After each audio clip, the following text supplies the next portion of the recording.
Marketing Agent TV is a leading initiative in the business of brand management and in the management of brand business. It is a 30-minute awesome package that comprises brand news, branding focus, industry conversation, all in a mix, encompassing thorough and in-depth analysis aimed at promoting the brand idea. I am Bababumi Agbibi. Welcome to the program. Marketing Edge on TV, promoting the brand idea. We begin with brand news, where we bring you the latest developments around brands and in the field of marketing and advertising around the world and in Nigeria.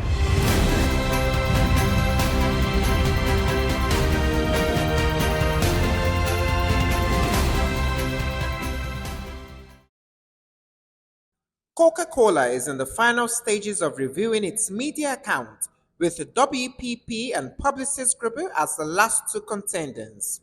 WPP has handled the company's global business since 2021 through its OpenX team, while Publicis was the runner-up in that review.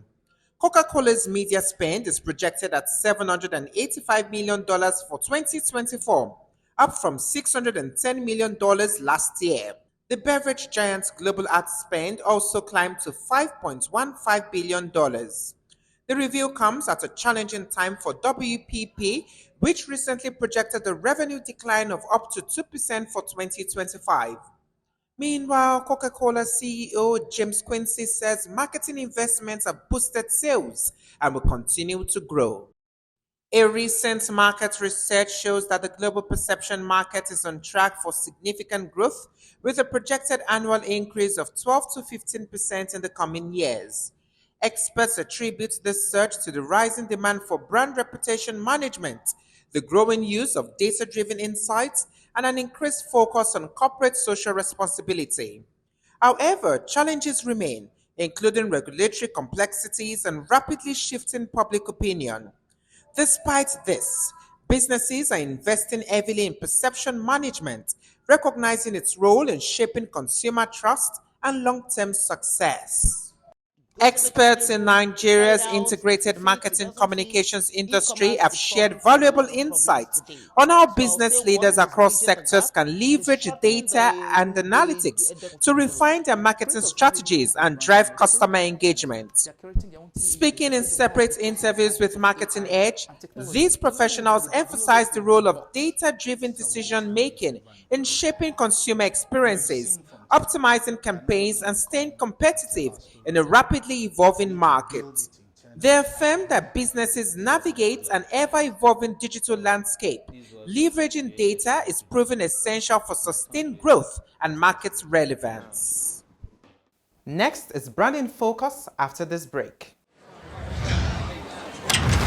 How far, Niger? Welcome to the Glow Cafe app. Come in. Because it's time for an upgrade. Your own personal Glow Cafe app open 24/7. Welcome to bigger, better, smarter. Welcome to total control of your data, your airtime. Mom, I'll call you back. How you buy? I'll send you data. How you share and how you recharge. Movies, gaming, music. All in one place. Welcome to more value. Download the upgraded Glow Cafe app and get more data. Get 100% recharge bonus and get a massive 100 gigabytes data bonus when you register. Want it all? Download all this into this. Glow Unlimited. Marketing Edge on TV, promoting the brand idea.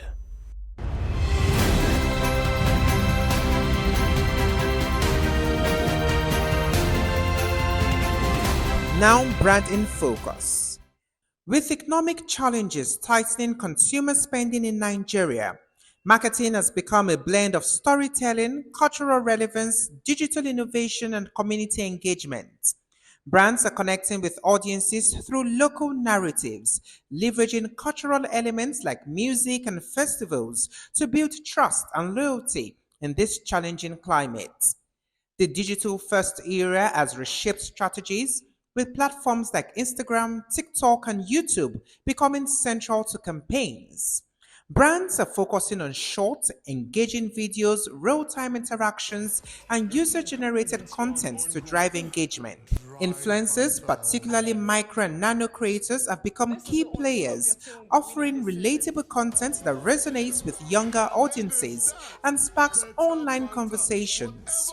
Experiential marketing is also evolving as brands like Maltina and Pepsi create hybrid events that combine physical activations with online trends. Youth-centric campaigns reflecting also culture and social consciousness are gaining traction, while humor-driven content continues to dominate cultural conversations. Data-driven marketing, though still developing in Nigeria, is helping brands personalize messages through platforms like WhatsApp for Business. Marketing professionals are urged to balance affordability with value while fostering community and hope. By prioritizing authenticity, creativity, and adaptability, brands can navigate uncertainties and strengthen connections in a world seeking resilience and renewal. That was Branding Focus. Next is Industry Conversation, where we discuss with industry thought leaders who have distinguished themselves and have made tremendous impact in their chosen field. We'll be concluding the conversation we started last week with Larry Adisa. Join us after this break. I love you too, and I'm going to miss you. Have a safe trip. I'm in Dubai. Stay connected to what matters. Enjoy affordable rates with Glow Data Roaming Bundles when you travel abroad and no bills shock.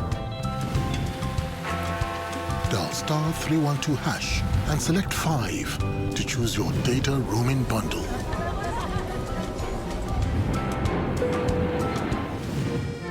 You can't believe how beautiful this place is. Look. For 5,000 Naira, you get 125 megabytes. For 10,000 Naira, you get 1 gigabyte. And for 25,000 Naira, you get 2.5 gigabytes. Marketing Edge on TV, promoting the bright idea.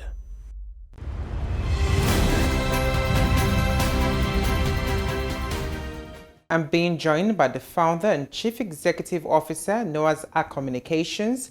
Is also the president of the Association of Advertising Agencies of Nigeria and the chairman, heads of Advertising Sectoral Group, Larry Adisa. Welcome. Thank you very much. Can you take us through the process which the association protects the interest of the stakeholders? Well, that's always been there. I mean, there's a whole lot of things that will be done and that are being done behind the scenes that people may not even know. But the fact that there is an association, there's a place to channel concerns too.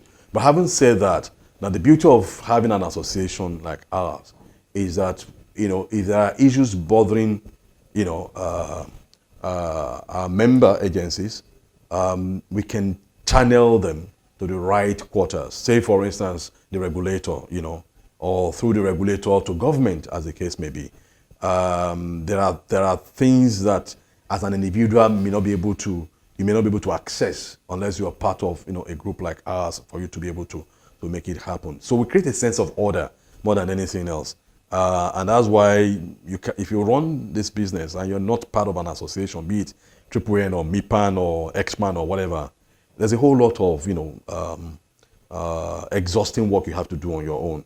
But we have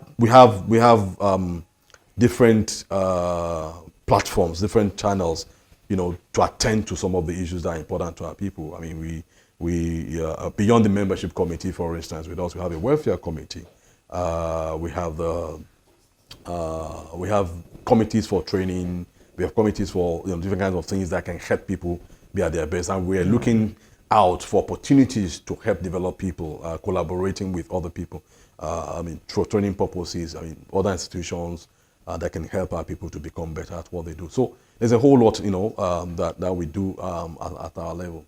You talked about the founding fathers. Now, how would you describe the journey of AAAN in the past years? Well, of course, I think we should commend them for thinking about this in the first place, because I can't imagine what it would have been if there was nothing like a AAAN today. It would be an all-comers, affair. And even as we speak, I don't think we have a quarter of the people who are practicing advertising in the country. That's the truth of the matter. But we stand the chance of, establishing the standards and, and making it easy for you to look up to work that kind of standard, so to say. So, like, again, commendations to them for their foresight. Because at the time they were doing all of this, they were taking over from the expatriates and what have you, and nobody knew what the future would hold for our industry. And you don't really know how well you're performing until you probably compare yourself, to some of your peers in, even on the continent. You see, oh, maybe you're actually better organized, doing what you do and what have you. So, like I said, their foresight has been very helpful. We've done 50 years of Triple N, now going to the 52nd year this year, and that counts, a lot for what we need to be. As the president of AAN and the chairman of HASG, what are the goals you have for the advertising industry in Nigeria? Where do you see the industry get to? At the risk of sounding like a broken record, as I said earlier, I think it's about doing a few good things, and putting all your resources behind and making it happen. Beyond the expected housekeeping chores, so to say, the most important thing for us is this. We want to ensure that we bring fresh talent into this industry, grow the talent that we have, because truth be told, people in our industry are actually struggling to find good talent. So the few that we have, like you will see in the case of demand and supply, so the cost of that talent is rising by the day because we're not doing enough to add to the talent pool. You get the point I'm making? So the most critical thing for us is that we grow that talent pool as fast as we can. We're actually late, to the game, but we need to grow that talent pool and improve on the one that we have right now in the industry, and encourage people in our industry to groom talent. As a business, for instance, as Noazak, we have a scheme that brings in, fresh graduates into our business, 10 or thereabout of them, go through an internship program, and at the end of the day, we absorb them within our group. And I know one or two other agencies are also doing the same thing, but we need more people to do that. But beyond what we do as individual agencies, as an industry, as a AAN entity, there is need for us to focus on talent development, nothing else. If we don't do that, then every other thing is a waste of time, if you ask me, seriously speaking. Because the demand for talent, the competition for talent is much higher today than before. You're not just competing with your next door agency. You're competing with the tech businesses, with your clients, with people who are working online. They don't have to move out of Nigeria, to get jobs that will keep them engaged and all that. So the competition for talent is much higher, but the supply is little to write home about. So that's what we're dealing with. So there's no point trying to be everything to everybody. Having said that, the other thing we need to do is to get quality membership into our fold. So a couple of guys who are out there doing stuff and all that, we need to get them on board.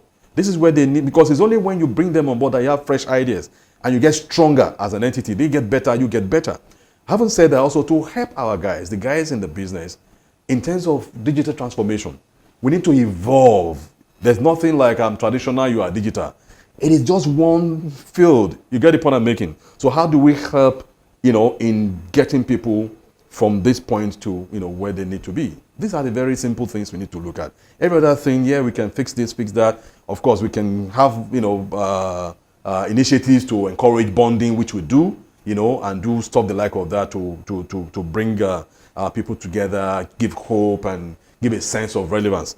But having said that, the key, most important things would be that we develop talent, grow the ones that we have, attract new talent, retain them as much as we can. And of course, we want to bring fresh people into the fold, other players into the fold, so become a bigger entity. Because we don't go into this splintering of what we have, before you know it, I'm starting my own association, I'm starting my own whatever. No, we don't need that. Because when you do that, actually you diminish your strength.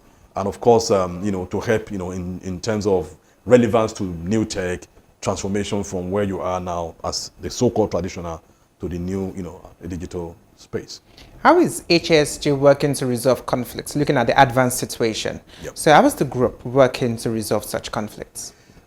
Well, I'll tell you, I mean, this is what, I met on the ground, but I haven't said that. There will be conflicts. There is no human entity or any situation that you don't have conflict. Even within families, there will be conflict. So what do we do with conflict? So we engage. And we've been doing that. We've reached out. We've met at least once with the Advan leadership. And, we have not necessarily achieved what we set out to achieve, but we're not giving up, It's only when we keep talking that we can find solutions. So I believe common sense will prevail at the end of the day, because we have a whole lot to lose from being apart, a whole lot more to gain, when we put together as one force. It's one industry. Whether you're the client or I'm the agency, we're all working in the best interest of the brand. So, yeah, hopefully we'll be able to resolve that. Noah's Ark is a powerhouse. How have you been able to sustain quality, maintain it over the past years? Well, I think it's for us about never losing sight of why we started in the first place. The intention was to compete with the world, to see ourselves in the league of the most successful brand builders out of Africa. It's not limited to Africa, but we're representing Africa around the globe. That's the intention. So we've never tried to see our work as it's just good enough for the local market. Mm-hmm. Yet it's talking to the local market, it's talking to people in Nigeria, but doing it in a way that anybody who applies this trade anywhere in the world can understand where we're coming from. To be different at all times, to differentiate brands, through quality thinking, quality talent, never settling for just about anything. Our mantra is we go where the idea takes us. And that way, I think the vision is almost touchable, that whoever comes in here can run with the ball and try to do their best, in the scheme of things. And I think there's the job of leadership is to set the vision right. So people understand that vision, and that's the good thing about this agency. People have a sense of pride about who we are and what we're capable of doing. They take pride in that. And even when they leave this place, you'll still see that, that pride of I'm an ACNIMA, so to say, and I want to, feel like that, for forever. So the culture is very big with us. And the culture is big to the point that all we do as a leadership is set that vision. And you'll be surprised what it inspires in people. There are a couple of things that we do around here that are not coming from leadership, what you may want to call leadership. They are coming from the people. Say, we can do this. But they are all in line with the vision that we set for ourselves. So that's what it is around here. And I think that's been one of the sustaining, pillars of the agency. Are there challenges that you face? Who doesn't face challenges? We all face challenges, but challenges are meant to be, surmounted. So we do that every day. Okay, so who's Lanre Adisa? Well, I don't know what you want to know about me. Aside the business aspect, aside being the president of AAAN, chairman of HASG, who is Lanre Adisa as a person? Well, I mean, I don't know if I have to beam the light on myself. I mean, that's a difficult thing to do, but I'll tell you, I'm a very simple person. I believe in fairness. I believe in integrity. I believe in hard work. I enjoy what I do. I mean, I'm a creative. I mean, more than anything else. So business happened along the way. I was never that, I was not the person who was dreaming that one day I'm going to start my own agency. You get the point I'm making. But what I knew from day one was that, hey, whatever I get myself into, I want to be the best in it. I want to be the best at what I do. I don't just settle, for mediocre, so to say, and I don't suffer fools easily, yes, like I said, I'm through and through a creative. If I wasn't doing this, I'll, be a writer. I channeled that writing thing into advertising, so I'm resting it back a little bit. I'm trying to do some writing these days on my own. I love the arts. At any point in time, I'm reading a book or two. I love books, so when people go on holidays, say most of them want to go shopping for certain kinds of things, but I like to buy books. I love the art generally. In school, I was into acting, so that says a lot about where I'm coming from. I was into acting. I was into campus journalism. I was into writing as well. So that's where I'm a very simple person. You probably won't find me in certain places, not because those places are not good or bad, but just that I'm that kind of, I like to keep my under the radar, just, like they say in, street parlance, maintain your lane. Yeah. Yeah, you said you never thought yourself as a business owner. So what was the ignition? What was the starting point? So the start, for me, it was about feeling a need or some kind of intervention, let me put it that way. Yeah. I felt like, I was doing very well by average standards, by whatever standards, as in I was number 2 at the agency where I was working. I was the executive creative director and I had stake in the business. So I had no reason to say, oh, just pack the bag, I want to be called MD. It's a tough thing to be called MD. But I thought that the industry could do with some competition. And I thought, why not? Why don't you do that? Beyond that, there was also a generational question that was popping up. It was the year I was going to turn 40. And I was asking myself, these forefathers of the industry, the pioneers, they've done very well. And now they're all retiring, they're all retired or whatever. But that was a generation. And I looked around, I couldn't find anybody in my generation that was doing anything I could be proud of. Seriously speaking, for me, that was a big question to answer.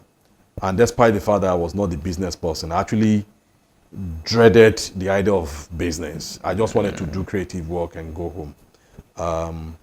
I had to just look that fear in the face and say, you know what, I'm going to start an agency. Not so much because of the business per se. The business is very important, very crucial, by the way, but for the fact that this generation needs to contribute to moving the industry forward. And beyond that, to also be able to, take us to that global table to be part of the conversation. And we must give credit where credit is due. We don't speak about these things very often. One of the things the predecessors used to worry about, I'm sure maybe, Anete, would know that, when will Nigeria win something globally? When will Nigeria, But this generation that by dint of faith and with all sense of modesty, in a way I was able to spearhead, because I'll tell you what, the fact that I did it when I did it, a whole lot of people got courage.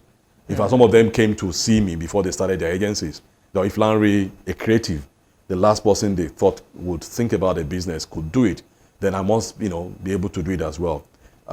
So, I'm not doing that as a chest-beating thing, but I'm happy that, yes, some kind of, I was just a tool to ignite that, because my aim, like I said, was what would this generation be known for? You get the point I'm making. So